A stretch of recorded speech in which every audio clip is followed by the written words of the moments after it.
Science Galaxy. Welcome to our channel Science Galaxy, where we learn science in simple ways. Don't forget to like, subscribe and share the video. Hello students, तो आगे बढ़ते हैं periodicity वाले chapter में। अब हम discuss करने जा रहे हैं इलेक्ट्रॉन गेन एंथैल्पी। ये इलेक्ट्रॉन गेन एंथैल्पी होती क्या है और भाई इसका क्या ट्रेंड है ग्रुप में, पीरियड में, क्या एक्सेप्शंस हैं, किन फैक्टर्स पर ये डिपेंड करती है, ये सब हम डिस्कस करेंगे। इलेक्ट्रॉन गेन एंथैल्पी होती क्या है? इलेक्ट्रॉन गेन एंथैल्पी होती है अगर मैं एक आइसोलेटेड गैसियस एटम को, ये हमारा एटम है, अगर मैं इसे एक इलेक्ट्रॉन प्रोवाइड कर दूं तो ये कितनी एनर्जी रिलीज करेगा।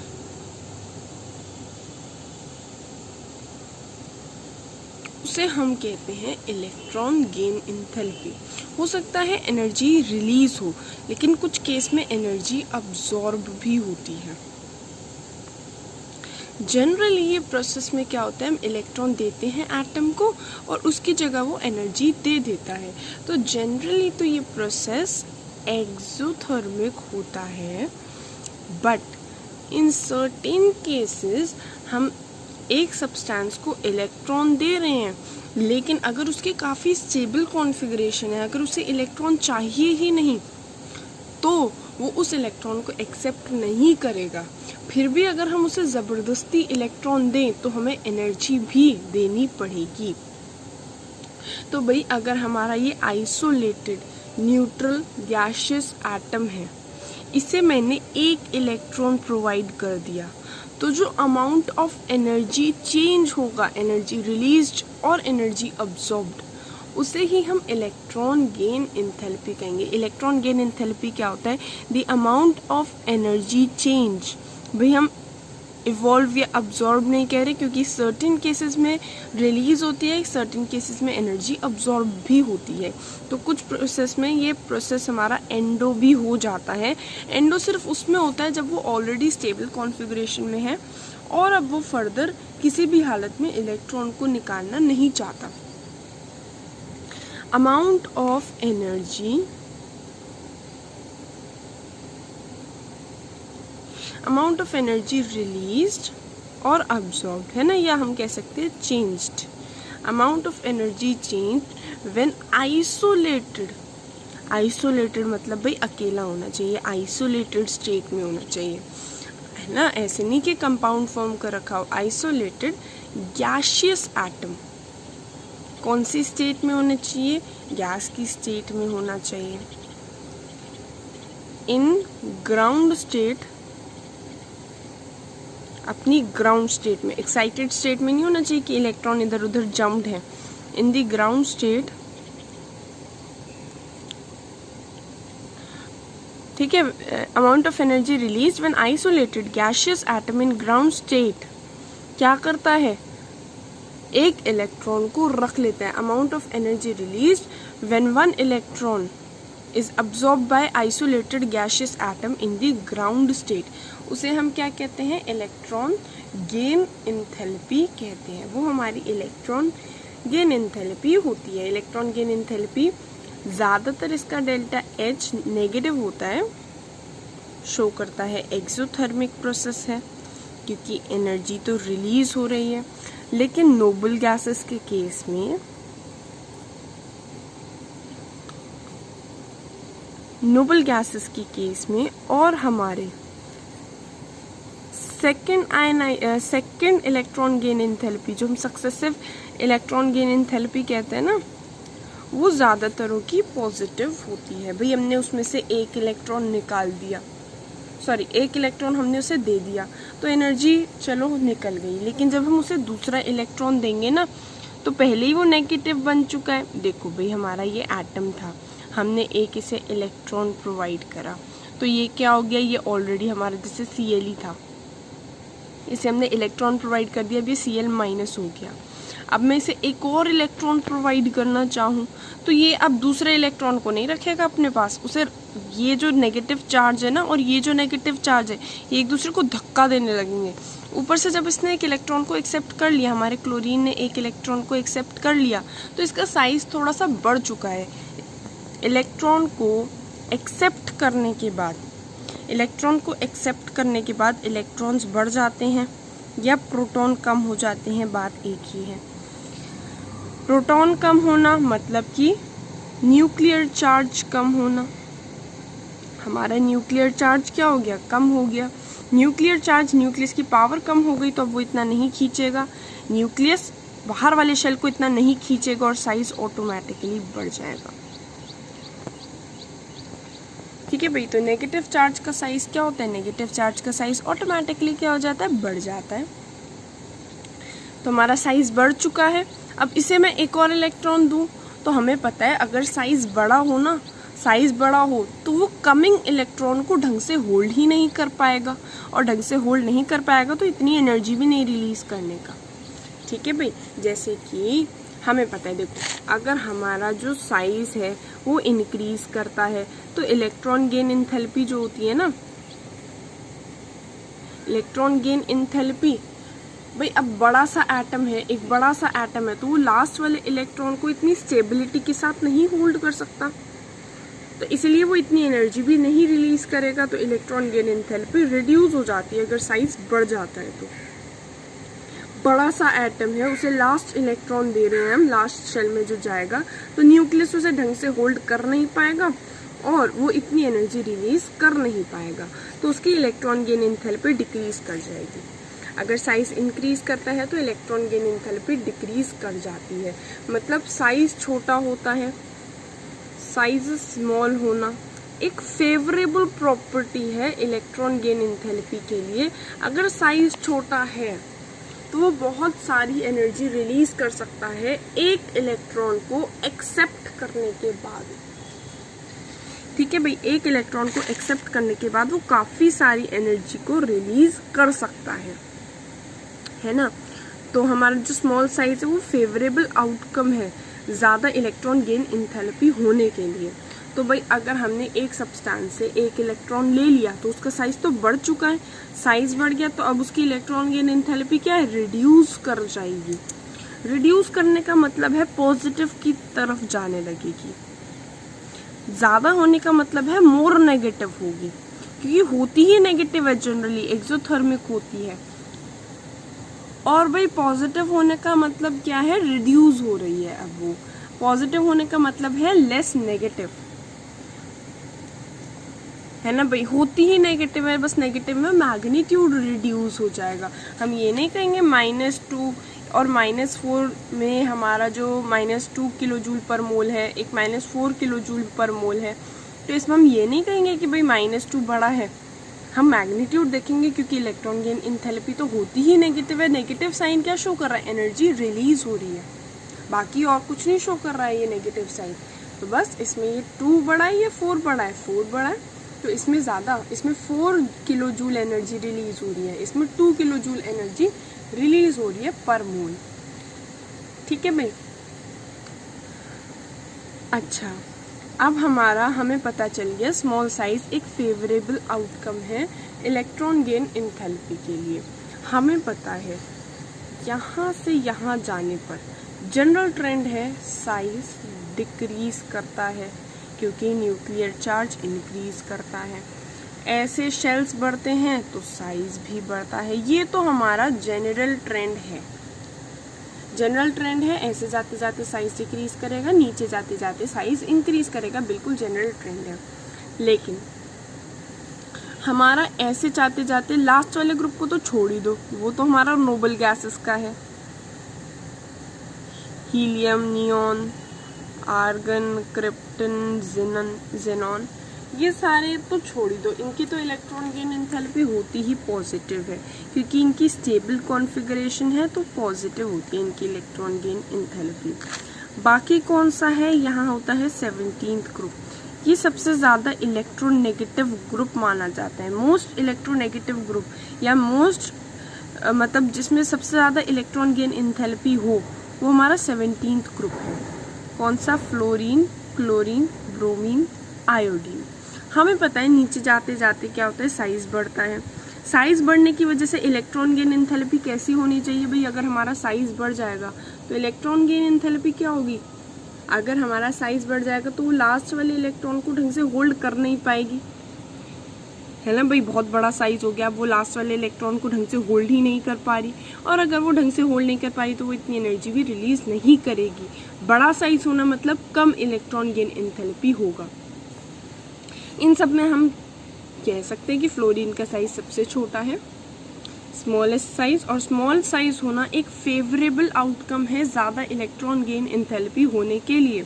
तो फ्लोरीन का साइज छोटा है तो उसकी ज़्यादा इलेक्ट्रॉन गेन एंथैल्पी होनी चाहिए। लेकिन इसमें छोटी सी एक्सेप्शन है, स्मॉल साइज होना फेवरेबल आउटकम है, बिल्कुल है, लेकिन टू स्मॉल साइज होना फेवरेबल आउटकम नहीं है। टू मतलब कुछ ज्यादा ही छोटा साइज हो गया। अब इतना ज्यादा छोटा साइज हो गया कि इलेक्ट्रॉन्स ही इलेक्ट्रॉन्स को रिपेल कर रहे हैं। इलेक्ट्रॉन में रिपल्शन बहुत हो रहा है। एक ही शेल में सारे इलेक्ट्रॉन्स हैं और इलेक्ट्रॉन एक दूसरे को धक्का मुक्की बहुत कर रहे हैं, जिसकी वजह से ये इलेक्ट्रॉन को स्टेबिलिटी के साथ नहीं होल्ड कर पा रहा, और इसका क्या हो रहा है, इसकी इलेक्ट्रॉन गेन एंथैल्पी क्लोरीन के कंपैरिजन में कम होती है। मतलब सबसे ज़्यादा इलेक्ट्रॉन गेन एंथैल्पी पूरे पीरियोडिक टेबल में क्लोरीन की है, फ्लोरीन की नहीं, क्लोरीन की। जबकि सबसे ज़्यादा इलेक्ट्रोनेगेटिव एलिमेंट हमारा फ्लोरीन है, लेकिन इलेक्ट्रॉन गेन एंथैल्पी क्लोरीन की ज़्यादा है। क्यों भाई? क्योंकि फ्लोरीन को एक इलेक्ट्रॉन दे, क्लोरीन को एक इलेक्ट्रॉन दे।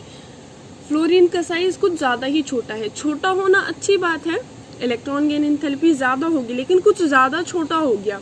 अब इतना ज़्यादा छोटा हो गया कि इलेक्ट्रॉन ही इलेक्ट्रॉन को धक्का दे रहे हैं। तो अगर धक्का दे रहे हैं तो ढंग से स्टेबिलिटी के साथ होल्ड कर नहीं पाएगा, और क्या होगा, ज़्यादा एनर्जी नहीं रिलीज करेगा। क्लोरीन में तो बहुत जगह है, फ्लोरीन के कंपैरिजन में काफ़ी जगह है। इलेक्ट्रॉन रिपल्शन की बात नहीं आएगी, इसका साइज एडिक्वेट है। ब्रोमीन से छोटा है इसका साइज, ठीक है भाई। ब्रोमीन का कुछ ज़्यादा ही हो गया तो बस अब वो होगा कि लास्ट वाला शेल बहुत दूर हो गया, स्टेबिलिटी के साथ नहीं होल्ड कर पा रहा। ऐसे ही हमारी एक एक्सेप्शन आती है 16th ग्रुप में। 16th ग्रुप में ऑक्सीजन, सल्फर, इन दोनों के बीच में हमारा एक्सेप्शन आता है। नीचे जाते जाते साइज बढ़ता है। साइज छोटा होना एक पॉजिटिव, एक फेवरेबल आउटकम है ज़्यादा इलेक्ट्रॉन गेन एंथैल्पी होने के लिए। लेकिन गेस व्हाट, ऑक्सीजन की इलेक्ट्रॉन गेन एंथैल्पी सल्फर से ज़्यादा होती है। अब ऐसा क्यों? सल्फर की इलेक्ट्रॉन गेन एंथैल्पी ऑक्सीजन से ज़्यादा होती है। होनी ऑक्सीजन की ज़्यादा चाहिए, लेकिन होती किसकी ज़्यादा है? सल्फर की ज़्यादा है। अब ऐसा क्यों? वही रीज़न है, छोटा साइज होना फेवरेबल आउटकम है, ज़्यादा छोटा साइज होना नहीं। Oxygen has too small size, कुछ ज़्यादा ही छोटा हो गया भाई, टू स्मॉल साइज। अब इतना ज़्यादा छोटा हो ही गया है तो क्या होगा, ऑक्सीजन हैज़ टू, बहुत ज़्यादा छोटा साइज है। और अगर इतना ज़्यादा छोटा साइज है तो वो इलेक्ट्रॉन रिपल्शंस फील करेगा, और इलेक्ट्रॉन रिपल्शंस के बीच में वो स्टेबिलिटी के साथ लास्ट वाले इलेक्ट्रॉन को होल्ड नहीं कर पाएगा। तो ये एक्सेप्शन वाली बात होती है ना। हमारे ये जो 3 एलिमेंट्स हैं ना, FON, फ्लोरीन, ऑक्सीजन, नाइट्रोजन, इनमें ये एक्सेप्शंस पाई जाती है। नाइट्रोजन, फॉस्फोरस में भी पाई जाएगी ये एक्सेप्शन। अच्छा, अगर हम नाइट्रोजन और ऑक्सीजन में देखें कि भाई नाइट्रोजन ऑक्सीजन में किसकी आयनाइजेशन, किसकी इलेक्ट्रॉन गेन एंथैल्पी ज़्यादा है ना। इनमें अगर हम देखें कि भाई किसकी इलेक्ट्रॉन गेन एंथैल्पी ज़्यादा है तो हम देखेंगे नाइट्रोजन की कॉन्फ़िगरेशन 1s2, 2s2, 2p3। इसकी क्या होती है 1s2, 2s2, 2p4। इसे एक इलेक्ट्रॉन देना, इसे एक इलेक्ट्रॉन देना। भाई हमें क्लियर दिख रहा है किस पर न्यूक्लियर चार्ज ज़्यादा है। एक ऑक्सीजन, नाइट्रोजन, ऑक्सीजन, और एक होता है हमारा फ्लोरीन, 1s2, 2s2, 2p5। ये सारे एक इलेक्ट्रॉन एक्सेप्ट करने के बाद क्या हो जाएगा, ये हो जाएगा 1s2, 2s2, 2p4। ये होगा हमारा N-, O- होगा 1s2, 2s2, 2p5, और फ्लोरीन हो जाएगा 1s2 2s2 2p6। p6 तो हमें पता है स्टेबल कॉन्फ़िगरेशन है, तो सबसे ज़्यादा इलेक्ट्रॉन गेन इसकी होगी इन तीनों में, है ना। ये तो स्टेबल हो रहा है, एक इलेक्ट्रॉन एक्सेप्ट करते ही स्टेबल हो रहा है, ठीक है। उसके बाद ऑक्सीजन की होगी और लास्ट में इलेक्ट्रॉन गेन हमारी नाइट्रोजन की होगी। तो ये हमारी इलेक्ट्रॉन गेन एंथैल्पी होती है ना। और ये होती क्या है, अच्छा ये स्क्रीनिंग इफेक्ट पर सोच के देखो कैसे डिपेंड करेगी। स्क्रीनिंग इफेक्ट क्या होता है, अंदर के इलेक्ट्रॉन बाहर के इलेक्ट्रॉन को कितना रिपल्शन शो कर रहे हैं। अब अगर बहुत ज़्यादा रिपल्शन शो करेंगे तो क्या होगा, साइज बड़ा हो जाएगा। साइज बड़ा होगा तो क्या होगा, मतलब धक्का मुक्की ज़्यादा होगी इलेक्ट्रॉन्स के बीच में। तो भाई अगर हम उसे इलेक्ट्रॉन देंगे वो उसे स्टेबिलिटी के साथ होल्ड ही नहीं कर पाने का। तो इसीलिए अगर स्क्रीनिंग इफेक्ट बढ़ता है, हमें याद होगा स्क्रीनिंग इफेक्ट अगर बढ़ गया, बहुत ज़्यादा स्क्रीनिंग इफेक्ट है, बाहर मतलब इलेक्ट्रॉन के बीच में कुछ ज़्यादा ही धक्का मुक्की हो रही है, तो क्या होगा, साइज भी बढ़ेगा और इलेक्ट्रॉन गेन एंथैल्पी तो भाई कम हो जाएगी, क्योंकि साइज छोटा होना इलेक्ट्रॉन गेन एंथैल्पी का पॉजिटिव एस्पेक्ट है। अगर साइज बड़ा होता है तो इलेक्ट्रॉन गेन एंथैल्पी कम होती है, लेकिन साइज छोटा होता है तो वो फेवरेबल आउटकम है, ठीक है भाई। तो अगर स्क्रीनिंग इफेक्ट ज़्यादा होगी तो भी इलेक्ट्रॉन गेन एंथैल्पी कम हो जाएगी। इसके बाद हमें पढ़ना है ऑक्सीडेशन स्टेट क्या होता है। हमने वैलेंसी के बारे में तो पता है, ऑक्सीडेशन स्टेट क्या होता है। ऑक्सीडेशन स्टेट और वैलेंसी में थोड़ा सा डिफरेंस है। वैलेंसी एक एलिमेंट की कंबाइनिंग कैपेसिटी होती है और वो बिल्कुल फिक्स्ड होती है, लेकिन ऑक्सीडेशन स्टेट डिफरेंट कंपाउंड्स में डिफरेंट हो सकता है। ऑक्सीडेशन स्टेट का क्या मतलब है, जो हमारे इलेक्ट्रोनेगेटिव एलिमेंट्स हैं ना, वो भी पॉजिटिव का ऑक्सीडेशन स्टेट शो कर सकते हैं। हमें पता है ऑक्सीजन, जनरली ऑक्सीजन की वैलेंसी -2 होती है, वो 2 इलेक्ट्रॉन्स को एक्सेप्ट कर लेता है ऑक्सीजन जनरली। बट अब हमारा एक कंपाउंड है O2F2, ऑक्सीडेशन स्टेट हम ज़्यादा इलेक्ट्रोनेगेटिव एलिमेंट के हिसाब से निकालते हैं। इलेक्ट्रोनेगेटिव बस हम इसके बाद अभी पढ़ने वाले हैं, इलेक्ट्रोनेगेटिव होता क्या है। चलो पहले इलेक्ट्रोनेगेटिव ही डिस्कस कर लेते हैं। इलेक्ट्रोनेगेटिव का क्या मतलब है, इलेक्ट्रोनेगेटिव का क्या मतलब होता है, इट इज द टेंडेंसी। क्या है ये, एक सिर्फ टेंडेंसी है, कोई एनर्जी नहीं है। It is a tendency of element to attract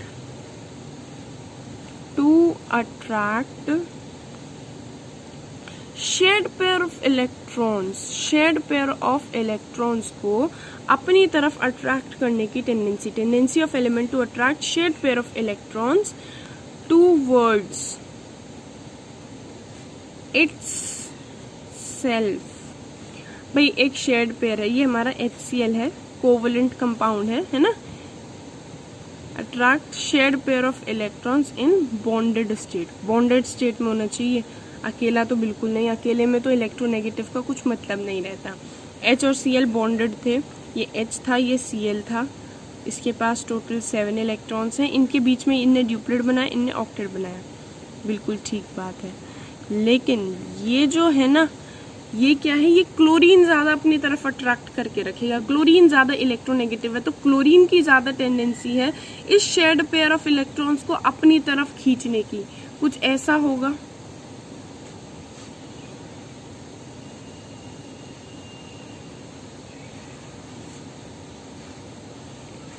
chlorine की ज़्यादा टेंडेंसी होती है इन इलेक्ट्रॉन्स को अपनी तरफ खींचने की। तो भाई क्लोरीन जो है वो ज़्यादा इलेक्ट्रोनेगेटिव है। क्लोरीन पर पार्शियल नेगेटिव का चार्ज और हाइड्रोजन पर पार्शियल पॉजिटिव का चार्ज आ जाता है। तो इलेक्ट्रोनेगेटिविटी होती क्या है, tendency of an element to attract the shared pair of electrons towards itself. उसे हम क्या कहते हैं, उसे ही हम इलेक्ट्रोनेगेटिविटी कहते हैं, इलेक्ट्रोनेगेटिविटी कहते हैं, ठीक है भाई। अच्छा, अगर हमारा जो नॉन मेटल होता है ना, नॉन मेटल, उनकी क्या होती है, उनकी इलेक्ट्रोनेगेटिविटी क्या होती है, उनकी इलेक्ट्रोनेगेटिविटी ज़्यादा होती है, ठीक है। अच्छा, हमारा सबसे ज़्यादा इलेक्ट्रोनेगेटिव एलिमेंट, पूरी पीरियोडिक टेबल का सबसे ज़्यादा इलेक्ट्रोनेगेटिव एलिमेंट फ्लोरीन होता है। सबसे इलेक्ट्रोनेगेटिव एलिमेंट फ्लोरीन होता है। पूरी पीरियोडिक टेबल का। ठीक है भाई, जबकि क्लोरीन की इलेक्ट्रॉन गेन एंथैल्पी फ्लोरीन से ज़्यादा थी, लेकिन फ्लोरीन की इलेक्ट्रोनेगेटिविटी तो सबसे ज़्यादा ही होती है। ठीक है, तो हमारा फ्लोरीन ऐसा एलिमेंट है जिसकी इलेक्ट्रोनेगेटिविटी सबसे ज़्यादा है। इसके बाद अब हम आ जाते हैं वापस ऑक्सीडेशन स्टेट पे। ये तो हम समझ पा रहे हैं कि इलेक्ट्रोनेगेटिविटी क्या होती है, इलेक्ट्रॉन पेयर को अपनी तरफ अट्रैक्ट करने की टेंडेंसी। नीचे जाते जाते क्या होता है, मेटालिक कैरेक्टर तो बढ़ जाता है नीचे जाते जाते। अब अगर मेटालिक कैरेक्टर नीचे जाते जाते बढ़ेगा तो मेटालिक क्या होते हैं, मेटल्स हमारे क्या होते हैं, मेटल्स जनरली इलेक्ट्रोपॉजिटिव होते हैं, मेटल्स आर इलेक्ट्रोपॉजिटिव। और जबकि नॉन मेटल्स क्या होते हैं, नॉन मेटल्स हमारे होते हैं, नॉन मेटल्स इलेक्ट्रो नेगेटिव होते हैं। तो नीचे जाते जाते मेटालिक कैरेक्टर बढ़ता है, मतलब इलेक्ट्रोपॉजिटिव कैरेक्टर बढ़ता है, या हम कह सकते हैं इलेक्ट्रोनेगेटिव कैरेक्टर रिड्यूस होता है। जबकि लेफ्ट टू राइट जाने पर क्या होता है, लेफ्ट टू राइट जाने पर नॉन मेटालिक कैरेक्टर इंक्रीज होना, मतलब इलेक्ट्रोनेगेटिविटी इंक्रीज होने का मतलब है। ठीक है, अच्छा, हमारा सबसे ज़्यादा इलेक्ट्रोपॉजिटिव एलिमेंट ये है CS, सीजियम। और इनके बीच का जो कंपाउंड है भाई, ये तो हाईली हो गया हमारा मेटालिक, हाईली इलेक्ट्रोपॉजिटिव। फ्लोरीन हो गया हाईली इलेक्ट्रोनेगेटिव। ये हमारी पूरी पीरियोडिक टेबल में सबसे ज़्यादा क्या बनेगा, सबसे ज़्यादा आयनिक इलेक्ट्रोवेलेंट कंपाउंड, सबसे ज़्यादा स्ट्रॉन्ग इलेक्ट्रोवेलेंट कंपाउंड बनेगा। एक प्रॉपर मेटल है और एक प्रॉपर सबसे इलेक्ट्रोनेगेटिव नॉन मेटल और सबसे इलेक्ट्रोपॉजिटिव मेटल के बीच का ये बॉन्ड है। नॉन मेटल्स की इलेक्ट्रोनेगेटिविटी, क्लियर सी बात है, नॉन मेटल्स की इलेक्ट्रोनेगेटिव है, नॉन मेटल की इलेक्ट्रोनेगेटिविटी मेटल्स से ज़्यादा होती है। अब हम वापस अपने टॉपिक पर आ जाते हैं, ऑक्सीडेशन स्टेट। ऑक्सीडेशन स्टेट को हम किसके हिसाब से निकालते हैं, ऑक्सीडेशन स्टेट को हम ज़्यादा इलेक्ट्रोनेगेटिव एलिमेंट के हिसाब से निकालते हैं। उसमें कंपाउंड में जैसे हमारा है OF2 कंपाउंड, हमें पता है ज़्यादा इलेक्ट्रोनेगेटिव फ्लोरीन है। अब फ्लोरीन, अगर हमने इस फ्लोरीन को हटा दिया तो ऑक्सीजन पर कितना चार्ज बचेगा, उसे ही हम क्या कहते हैं, उसे ही हम इसका ऑक्सीजन का ऑक्सीडेशन स्टेट कहेंगे। भाई हमने ऑक्सीजन का ऑक्सीडेशन स्टेट मान लिया X, 2 फ्लोरीन दिख रहे हैं, फ्लोरीन की टेंडेंसी होती है एक इलेक्ट्रॉन एक्सेप्ट करना, तो फ्लोरीन की ऑक्सीडेशन स्टेट -1 है और -1 ही रहेगी हर किसी चीज़ में, क्योंकि ये जो फ्लोरीन है ये ज़्यादा इलेक्ट्रोनेगेटिव है और ज़्यादा इलेक्ट्रोनेगेटिव की ऑक्सीडेशन के हिसाब से कम इलेक्ट्रोनेगेटिव की ऑक्सीडेशन स्टेट को निकाला जाता है। तो X की वैल्यू आ जाएगी +2। X की वैल्यू क्या आ गई, X की वैल्यू आ गई +2। अगर हमारा एक कंपाउंड है Na2O, हमारा एक कंपाउंड और आ गया है Na2O, इसमें हमें पता है ज़्यादा इलेक्ट्रोनेगेटिव ऑक्सीजन है, सोडियम हमारा कम इलेक्ट्रोनेगेटिव है, तो सोडियम को हम X मान लेते हैं। लेकिन एक सोडियम तो दिख नहीं रहा है, 2 सोडियम है तो 2X हो गया।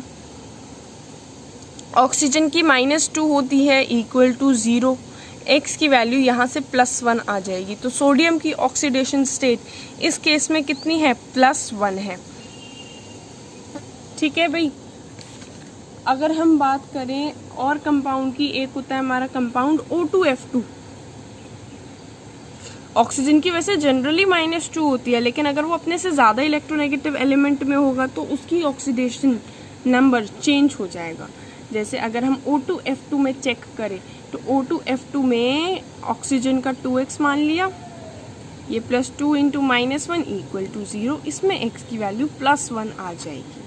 तो ऑक्सीडेशन स्टेट क्या होता है, oxidation state is the charge acquired by atom on the basis of electronegativity removing other atoms from the element. मतलब अगर हमारा जो चार्ज हमारा एटम एक्वायर करेगा, हमारा जो चार्ज एक्वायर करेगा एटम, ज़्यादा इलेक्ट्रोनेगेटिव के हिसाब से हम इसे कैलकुलेट करते हैं। जो चार्ज हमारा मेन एटम एक्वायर करेगा, लेस इलेक्ट्रोनेगेटिव एक्वायर करेगा, ज़्यादा इलेक्ट्रोनेगेटिव एलिमेंट को अगर हम हटा दें, अदर एलिमेंट्स को अगर हम हटा दें, तो भाई जो हमारा दूसरा एलिमेंट है वो कितना चार्ज एक्वायर करेगा, उसे ही हम उसका ऑक्सीडेशन स्टेट कहते हैं। कि मतलब अगर ये जो दूसरा एलिमेंट है ये चला जाए यहाँ से तो कितना चार्ज एक्वायर करेगा, उसे ही हम क्या कहते हैं, उसे ही हम ऑक्सीडेशन स्टेट कहते हैं। Thanks for watching the video. I hope you like it. Don't forget to like, share, comment and subscribe.